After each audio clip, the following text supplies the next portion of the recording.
អ្នកខ្លះតែងពោលគិតថាខ្លួននេះកើតមកជាមនុស្សអភ័ព្វគ្មានសំណាង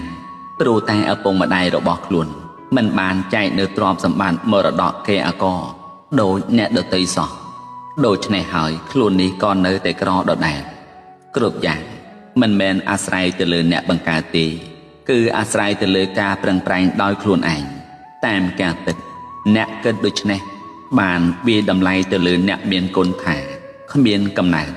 ក៏ប៉ុន្តែអាចបង្កើតរូបអ្នកឲ្យកើតនៅលើផែនដីនេះ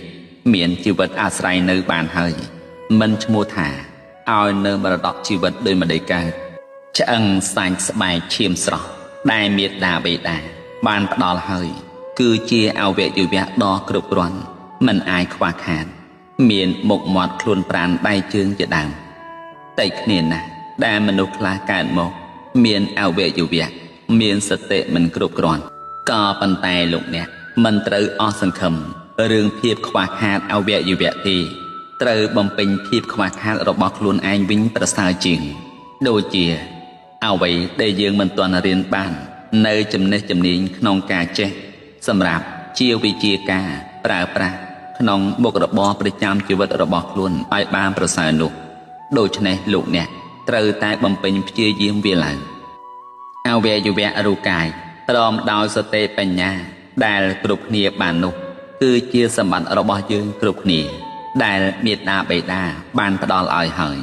អវយវៈគឺជាមរតកនៃជីវិតនេះយើងបានទទួលហើយអំពីមេត្តាបិតារបស់ខ្លួនតែក្នុងពេលបច្ចុប្បន្ននេះសុខនិងទុក្ខវាមិនមែនអាស្រ័យទៅលើអ្នកបង្កើតខ្លួនទេគឺអាស្រ័យទៅលើយើងជាមនុស្សដែលមានឧត្តមគតិប្រសើរល្អថ្លៃថ្លាមានសតិបញ្ញាប្រសើរ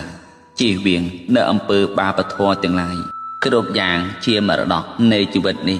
គឺមានកាយមួយវាចាមួយចិត្តមួយដែលយើងទាំងអស់គ្នាព្រមដោយការប្រព្រឹត្តល្អសុចរិតទៀងត្រង់មានកាយសុចរិតប្រព្រឹត្តល្អដោយកាយវាចីសុចរិតប្រព្រឹត្តល្អដោយវាចាមនោសុចរិតប្រព្រឹត្តល្អដោយចិត្ត